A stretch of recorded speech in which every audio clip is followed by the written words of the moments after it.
कथयन्तश्च मां नित्यं तुष्यन्ति च रमन्ति च। भगवंताच्या कृपेने सर्व संतांच्या आशीर्वादाने पुण्यसलीला इंद्रायणी मातेच्या पावन तीरावर संजीवन समाधिस्थ ज्ञानोबारायांच्या या पवित्र अशा अलंकापूर नगरीमध्ये वारकरी शिक्षण संस्था आणि आळंदी देवस्थान यांच्या माध्यमातून सुरू असलेली आपली ही ज्ञानेश्वरीची प्रवचन सेवा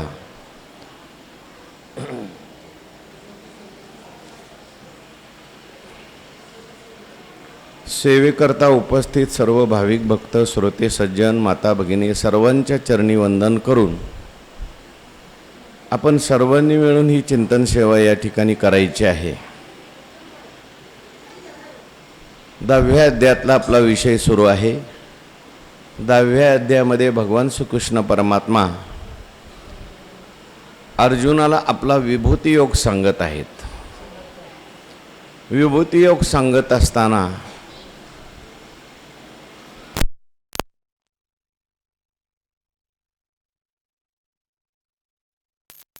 परमात्मा या ठिकाणी सांगतात,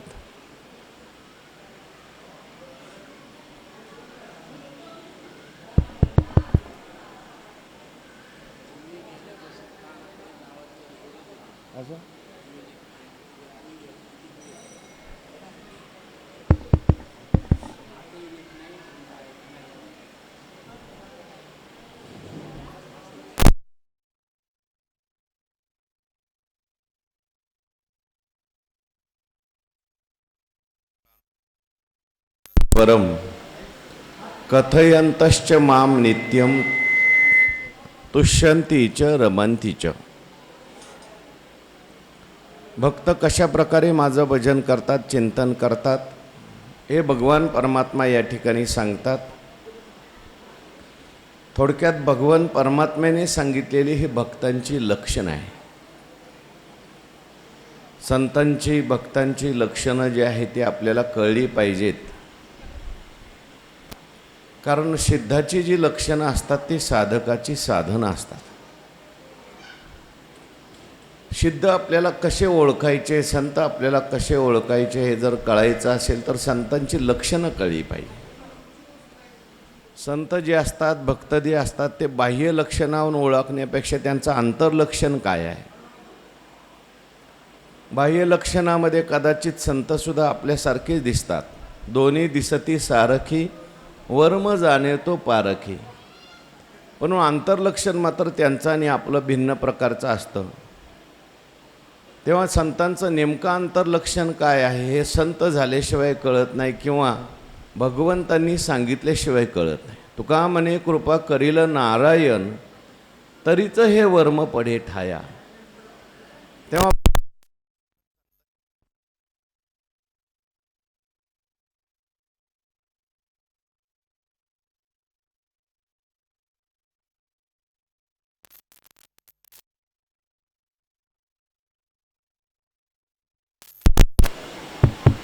थोडक्यात भगवंतांनी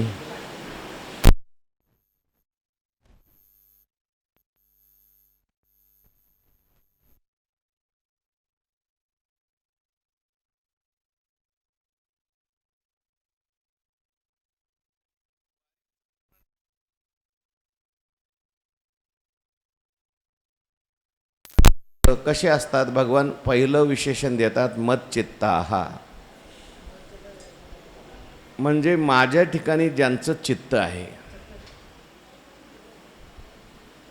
मयी चित्तम येशांते, माझ्या ठिकाणी ज्यांनी चित्त लावलेलं आहे। मनुष्याच्या जीवनामध्ये चित्त फार महत्त्वाचं आहे आणि चित्त लावण्याकरता, चित्त म्हणजे काय, अंतकरणाचा एक भाग आहे, त्याला चित्त असं म्हणतात। अंतकरणाचे 4 भाग आहेत, एक आहे मन, दुसरं बुद्धी, चित्त आणि अहंकार। अंतकरणाची संकल्प विकल्प करणारी जी वृत्ती आहे तिला म्हणायचं मन। अंतकरणाची निश्चय करणारी जी वृत्ती असते तिला म्हणतात बुद्धी, आणि अंतकरणाची चिंतन करणारी वृत्ती जी आहे तिला चित्त असं म्हणतात। तेव्हा भगवान परमात्म्याच्या ठिकाणी मन तर लागलंच पाहिजे, बुद्धी लागली पाहिजे, पण महत्त्वाचं आहे चित्त भगवंताच्या ठिकाणी लागलं पाहिजे.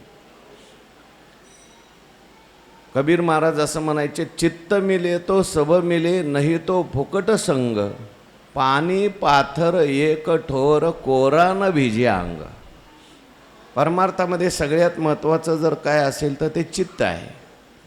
शरीराने परमार्थ करण्यापेक्षा आपल्या चित्तात काय बसलेलं आहे याच्यावरून आपल्या परमार्थाची श्रेष्ठता कनिष्ठता ठरत असते. कबीर महाराज म्हणतात, चित्त मिले तो सब मिले. चित्त जर असेल तर सर्व काही असल्यासारखं आहे. नाही तो फुकट संग, नाहीतर मग केलेला संग जो आहे तो फुकट आहे.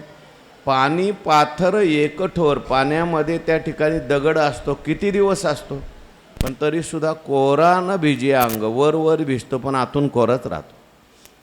याचा अर्थ काय झाला की तो दगड जो आहे पाण्याशी एकरूप झाला नाही, पूर्ण भिजला नाही. आणि म्हणून चित्त फार महत्त्वाचं आहे. पण हे चित्त लगेच लागत नाही. चित्त लागण्याकरता पहिल्यांदा मन लावावं लागतं, नंतर बुद्धी लावावी लागते आणि मग चित्त लागत असतं. मन भगवंताकडे काही लोक मन लावतात, बुद्धी लावत नाहीत. काही लोक बुद्धी लावतात, मन लावत नाहीत. काही लोक मन लावतात, बुद्धी लावतात, पण चित्त लावत नाही. म्हणून भगवंताकडे मन तर लावलंच पाहिजे.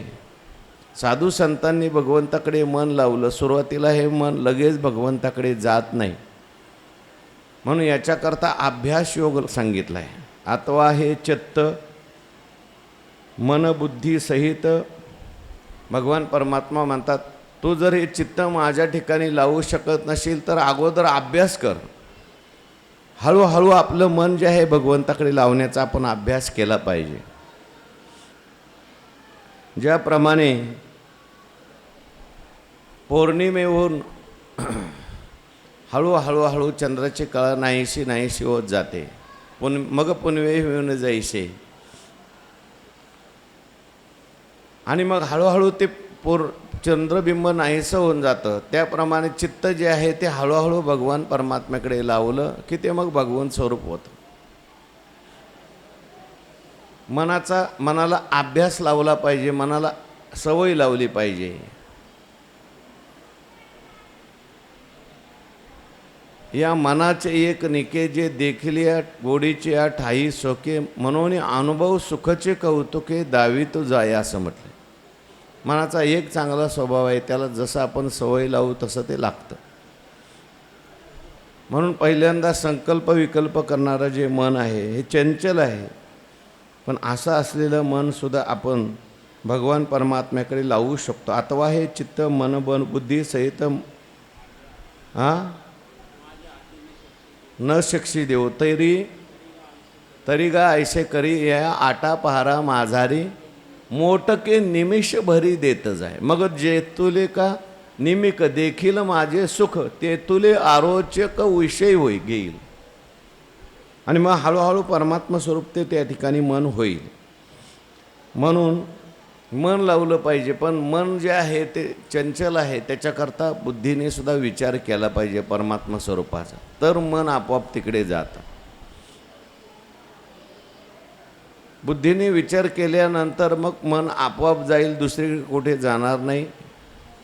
म्हणून बुद्धीने सुद्धा बुद्धिनिश्चय आत्मज्ञान, ब्रह्मरूप भावी आपण ब्रह्मनिष्ठा राखे पूर्ण तत्परायण अहर्निशी. आणि मन बुद्धी लागल्यानंतर आपोआप जे आहे चित्त जे आहे ते त्या परमात्म्याचं चिंतन करतं. म्हणून मत चित्त हा असं म्हटलेलं आहे. माझ्या ठिकाणी ज्यांचं चित्त आहे, ज्यांच्या चित्ते मीची जाहले, ज्ञानोबांनी पुढे शब्द वापरले. म्हणून चित्त भगवंताच्या ठिकाणी लावलं पाहिजे. त्याचबरोबर चित्त लागल्यानंतर मदगत प्राण असं म्हटलेलं आहे.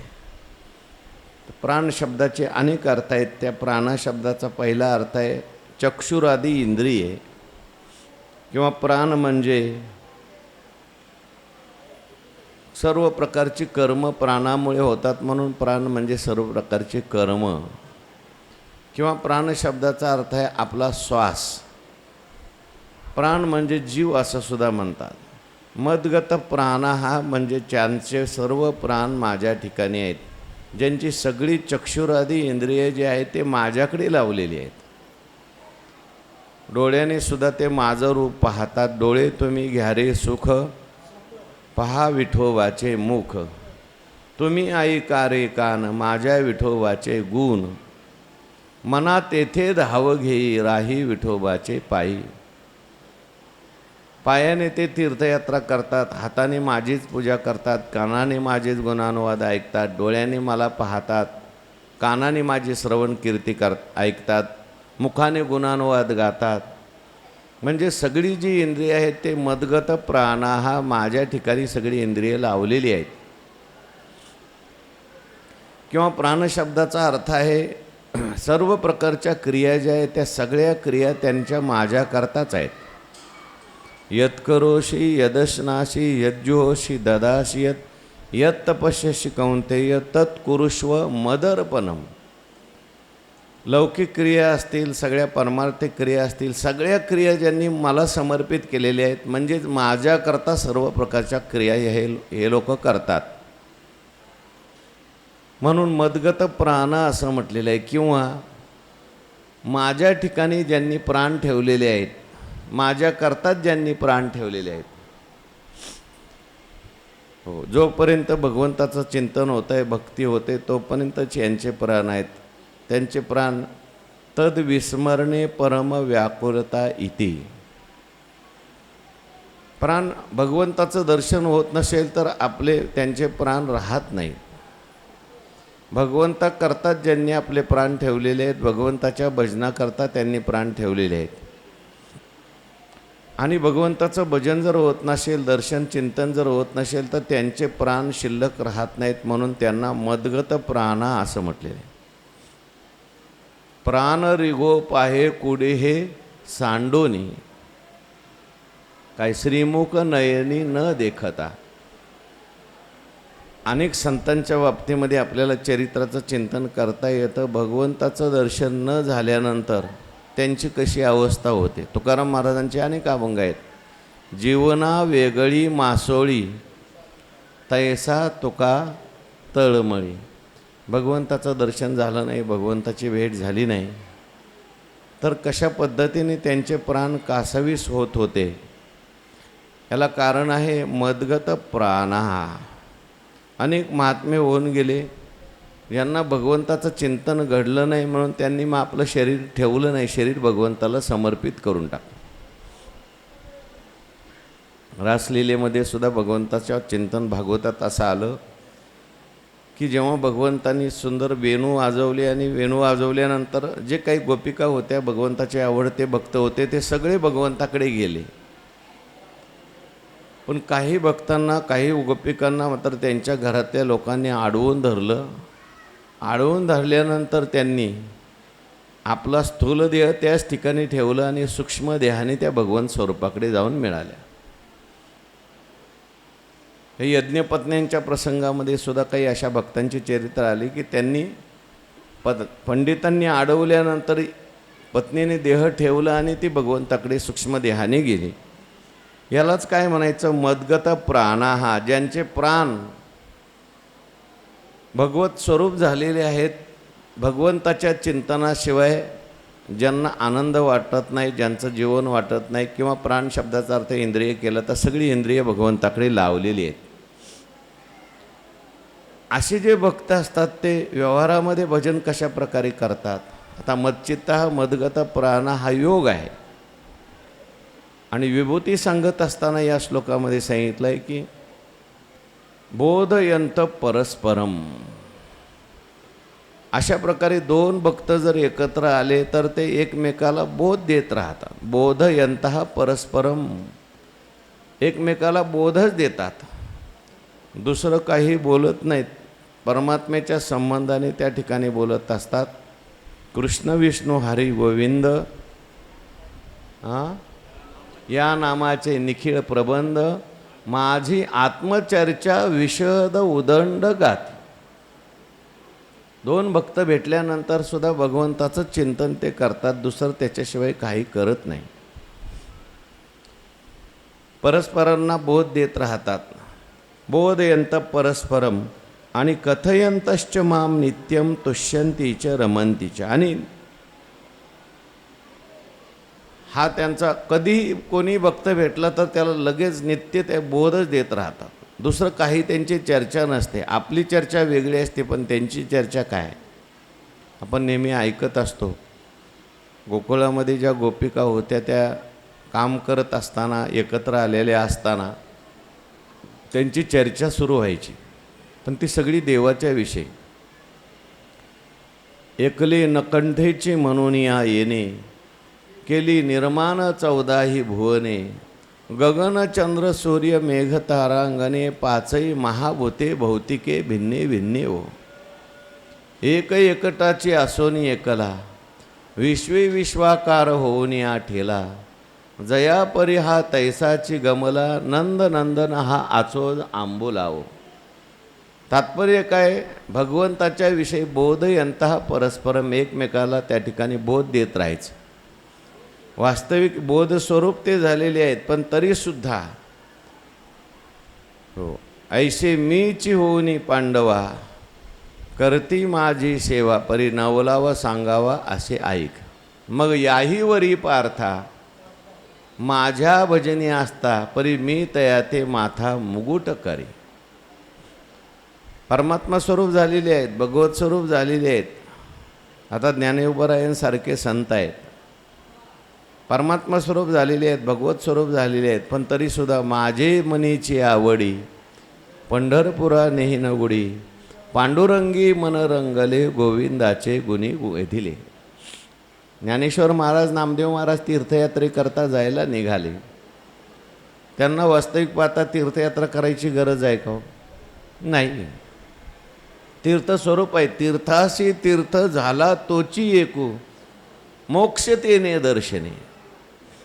तीर्थाचं सुद्धा तीर्थ ते संत आहेत. असं असताना सुद्धा तीर्थयात्रा कशा करता?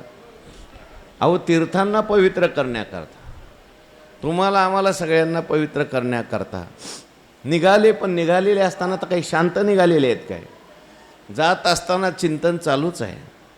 ज्ञानेश्वर महाराजांनी नामदेव महाराजांना विचारायचं, नामदेव महाराज तुमची भक्ती फार श्रेष्ठ आहे, तुमचं ज्ञान फार श्रेष्ठ आहे, भगवान परमात्मा तुमच्या हातचा नैवेद्य भक्षण करतात, मला तुम्ही भजन म्हणजे काय सांगा, भजनाचा विधी सांगा, कशाला ज्ञान म्हणतात मला सांगा, कशाला भक्ती म्हणतात सांगा, कशाला नमन म्हणतात सांगा, कशाला वैराग्य म्हणतात सांगा. आता ज्ञानेश्वर महाराजांना गरज आहे. पण ज्ञानेश्वर महाराज नामदेव महाराजांना विचारतात. नामदेव महाराज म्हणतात, अहो ज्ञानेश्वर महाराज तुम्ही मला काय विचारता? ज्ञानाचा सागर सखा माझा ज्ञानी, ज्ञानी यांचा शिरोमणी. पण नामदेव महाराज ज्ञानेश्वर महाराजांना विचारतात, ज्ञानेश्वर महाराजांना विचारतात, बोधयंत परस्परम. एकमेकाला बोध देत जातात. कारण देवाने अर्जुनाला विचारलं, अर्जुनाने देवाला विचारलं, त्याचा फायदा आपल्याला झाला. त्यांनी जो काही बोध एकमेकाला दिला, संवाद केला, त्याचा फायदा आपल्याला आहे. म्हणून बोधयंत परस्परम. दोन महात्मे भेटले तर एकमेकाला बोध देतात. आणि जर समजा एखादा महात्मा असेल आणि सर्वसामान्य लोक असतील तर तिथे काय करतात, तिथे कशा पद्धतीने भजन करतात त्याचं वर्णन केलं. कथयंतश्च माम नित्यम, नित्यम माम कथयंतः, माझी ते नेहमी काय करतात, कथा करतात, माझ्याच संबंधाने कथन करतात, माझेच गुणानुवाद ते त्या ठिकाणी गातात, दुसरं काही नाही. अनेक भक्त असतील, अनेक त्या ठिकाणी सर्वसामान्य लोक भेटल्यानंतर भगवंताची कथा आहे. कथेचं खूप मोठं महात्म्य सांगितलेलं आहे. कथा त्रिवेणी संगम, देव भक्त आणि नाम, तेथीचे उच्च उत्तम चरण रज वंदिता. जळती दोषाचे डोंगर, शुद्ध होती नारी नर, गाती ऐकती सादरते हे पवित्र हरिकथा. भगवंताची कथा जी आहे त्या कथेचं खूप मोठं महात्म्य सांगितले. कथा देवाचे हे ध्यान म्हटलेले आहे. म्हणून सतत माझं कथन करतात, कैसे माझ्या गुणी धाले, देश काळा ते विसरले, कीर्तन सुखे सुखी झाले, आपण पाचे, असं म्हटलं आहे. हो, म्हणून अनेक प्रकारचे भक्त भेटले, साधू संत सर्वसामान्य लोक भेटले, तर त्यांच्यामध्ये माझी कथा ते करतात. कथा भागीरथी, कथेला भागीरथीची उपमासुद्धा दिलेली आहे, कथेला गंगेची उपमा दिलेली आहे. म्हणून अशा प्रकारचे कथयंतश्च माम नित्यम, सतत माझी कथा करत असतात. सदा नाम घोष करो हरी कथा, तेने सदा चित्ता समाधान, सर्व सुखले आलो सर्व अलंकार, आनंदे निर्भर डुलत असो. म्हणून कथयंतश्च माम नित्यम. आणि हे सगळं करत असताना ज्ञानोबाराय भगवान परमात्मा सांगतात तुष्यंती, याच्यामध्ये त्यांना आनंद होत असतो, ते संतुष्ट होत असतात. याच्यामध्येच त्या ठिकाणी सर्व मिळालं असं त्यांना वाटलं, त्यांना संतोष प्राप्त होत असतो. आनंदाने ते कथा करतात, आनंदाने एकमेकाला बोध देत असतात. कथा करणं वेगळं आणि कथेमध्ये आनंद घेणं वेगळं, प्रवचन ऐकणं वेगळं आणि प्रवचनात आनंद वाटणं वेगळं. म्हणून त्यांना कथा ऐकल्यानंतर दुसरं काही करावं असं वाटत नाही, किंवा कथा ऐकल्यानंतर त्यांना तृप्ती प्राप्त होते, संतोष प्राप्त होतो. म्हणून कथेमध्येच संतुष्ट असतात, कथेमध्येच आनंद असतात. त्या सनकादिकांचं वर्णन केलं आहे. 4 भाऊ आहेत, सनक, सनातन, सनंदन आणि सनत कुमार. एकाने वरती बसायचं, तिघांनी खाली बसायचं आणि भगवंताची कथा. त्या कथेमध्ये ते एवढे रममान होऊन जातात, तुष्यंतीचं रमंतीचं रममान होऊन जातात. म्हणजे रममान होणं वेगळं बरं का, आनंदी होणं वेगळं, आणि रममान होणं कशाला म्हणतात, सगळं काही विसरून ते जातात, देहाला सुद्धा विसरून जातात. एक एक गुणानुवाद करिता उपरती होऊनी चित्ता, निरवधी तल्लीनता निरंतर, असं म्हटलेलं आहे. म्हणून सगळं काही विसरून त्या ठिकाणी कथाच भगवंताची करतात, चिंतन करतात. असं म्हणतात ते सनकादिक एकदा भगवंताचं भजन करत होते, आणि करत असताना भगवान शंकर आणि पार्वती माता त्या ठिकाणी आल्या. आणि आल्यानंतर भगवान शंकरांना आणि पार्वती मातेला सुद्धा नमस्कार केला नाही, म्हणजे मुद्दाम केला नाही असं नाही, विसरून गेले. इतके विसरून गेलेले की कोण आलं आणि कोण गेलं हेही त्यांना कळालं नाही, इतके विसरून गेले. हो, तेव्हा भगवान शंकरांना उलट आनंद झाला, बघा भक्त किती श्रेष्ठ आहेत. पार्वती मातेला थोडासा राग आला, म्हटले कुठले आले भक्त, काय आपल्याला नमस्कार करायला लागला म्हणून ते विसरल्यासारखं करताय. पार्वतीने त्यांना शाप दिला, म्हटले तुम्ही आम्हाला आल्यानंतर सुद्धा कथा ऐकत राहिली, नमस्कार नाही केला ना, तुम्ही उंट व्हाल. म्हणजे उंट होण्याचा शाप दिला. भगवान शंकर म्हटले पार्वती अगं शाप देण्याचं काही कारण नाही, भगवंताच्या चिंतनात असल्यामुळे त्यांनी ते आपल्याला विसरलेले आहेत. उंट झाल्यानंतर 1 वर्षाने पार्वती माता आणि भगवान शंकर त्या जंगलात गेले, ते 4 उंट पाहिले. भगवान शंकरांनी विचारलं कसं काय सनकादिक महाराज, बरं आहे का तुमचं? म्हटले एकदम चांगलं चाललंय. सनकादिकांचा देह होता तेव्हा आंघोळ तरी करावी लागत होती, पण आता काही नाही, आंघोळ नाही, काही नाही, आपलं सारखं देवाचं नामस्मरण, उलट वेळ वाचतं म्हणे उंटाच्या शरीरामध्ये. याचा अर्थ काय झाला, याच्यामध्ये सुद्धा त्यांना देवाचं ध्यान घडलं पाहिजे, शरीर कोणतं याला महत्त्व नाही. आणि म्हणून कथयंतश्च माम नित्यम तुष्यंतीच रमंतीच, हे रममान होतात, सर्व काही विसरून जातात, दुसऱ्या त्या ठिकाणी दुसऱ्या कशाची इच्छा राहत नाही त्यांना, सर्व काही विसरून जातात, असं या श्लोकामध्ये चिंतन केलं आहे. आता ज्ञानेश्वर महाराजांनी याच्यावर जे चिंतन केलं आहे ते आपल्याला थोडंसं पाहायचं आहे. ज्ञानोबाराय म्हणतात चित्ती मीची जाहले, मियाची प्राणे धाले, जीवो मरो विसरले बोधाची भुली.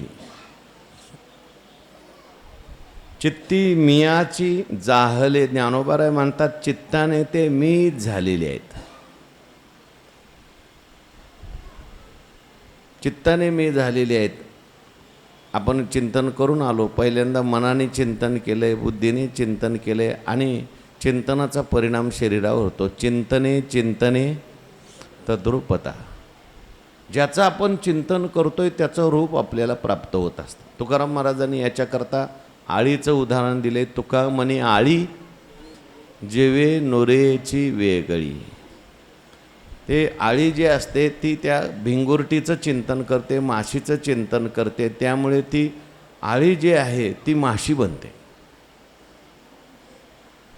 जर नसलेली आळी त्या भिंगुरटीचं माशीचं चिंतन करून माशी बनते, तर साक्षात भगवंताचं स्वरूप असलेला जीव भगवंताचं चिंतन केल्यावर भगवत स्वरूप का नाही होत? म्हणून गोविंद गोविंद मना लागली या छंद, मग गोविंद ते काया भेद नाही देवा तया. भगवंताचं चिंतन. म्हणून ज्ञानोबाराय म्हणतात चित्ते मियाची जाहले. चित्ताने ते मीच झाले. याचा अर्थ काय? चित्ताने मी झाले म्हणजे पूर्वीपासून मीच आहेत ते. मी असल्याशिवाय मी कसे का होतील? जीव हा परमात्मा स्वरूपच आहे. हा परमात्माची परी दुसरा. परी अहंकार निद्रा निदसुरा. पण अहंकारामुळे अज्ञानामुळे जीवाने स्वतःला परमात्म्याहून वेगळं समजलेलं आहे. आणि आता परत भगवंताचं चिंतन करायला लागला. संतांनी उपदेश केला, भगवंताची कृपा झाली आणि मग हा परत चित्ताने काय होतो? मियाची झाले. देव आपल्याला भगवत स्वरूप व्हायचं आहे, चित्ताने व्हायचं आहे बरं का. शरीराने भगवत स्वरूप होता येत नाही.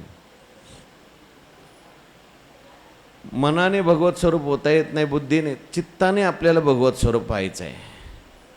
कारण चित्त जे आहे वास्तविक पाहता हे चित्त स्वरूपच आहे. चित्ती संज्ञाने असा धातू आहे. चित्त जे आहे ते ज्ञानस्वरूपच आहे.